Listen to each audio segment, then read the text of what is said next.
Hey everyone, welcome back to Corporate Decoder, the place where we decode the business world, and today we're diving into Palatin Technologies Incorporated's latest quarterly report, which might just reveal if this company is on the fast track or hitting the brakes. Before we jump in, if you love getting these insights directly from the source, make sure you are subscribed and hit that notification bell. And hey, don't forget to join our growing community on Discord. The link is in the description below. Let's get started. Palatin Technologies Inc. presents its quarterly report for the period ending the 31st of December 2025.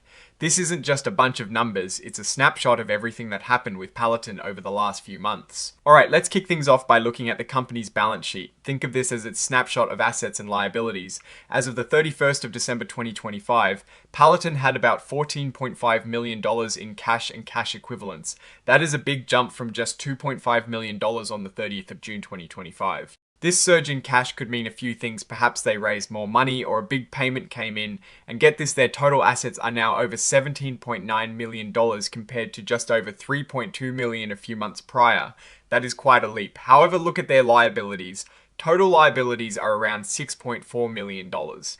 Now let's look at the other side of the coin. Stockholders' equity. Things look a little upside down here for a minute. As of the 30th of June 2025, they had a stockholders' deficiency of over $4.7 million, meaning liabilities were greater than assets. But by the 31st of December 2025, things have dramatically shifted. They now show a positive stockholders' equity of over $11.4 million. This dramatic shift is primarily due to significant equity financing that came in. Now let's dig into the income statement. This tells us how much money Palatin made and spent. For the 3 months ending the 31st of December 2025, they reported revenue of about $116,000. This is compared to zero revenue in the same period of 2024. That new revenue stream is a big deal for them. However, their operating expenses were significantly higher at over $7.4 million for the 3 months ending the 31st of December 2025, compared to just $2.6 million in the same period of 2024. This means while they brought in some money, their costs went up even more.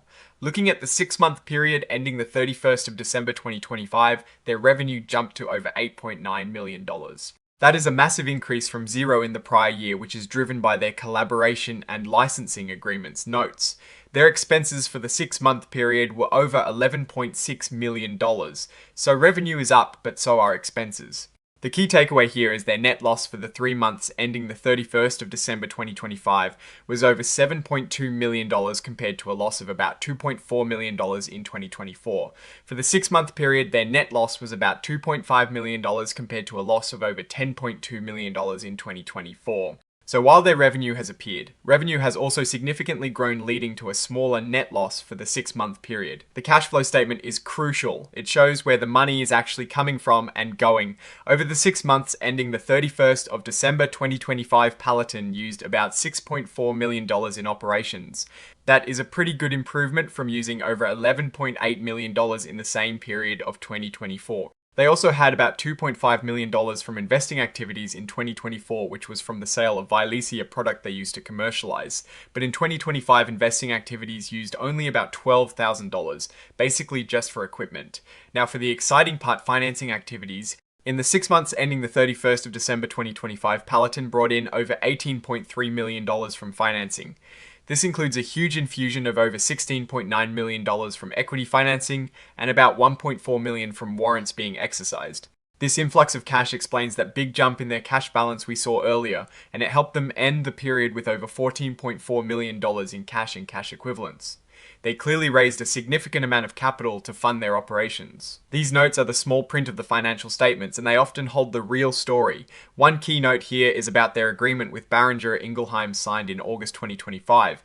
This deal involves Palatin assigning certain patent rights and providing research services related to treatments for retinal diseases.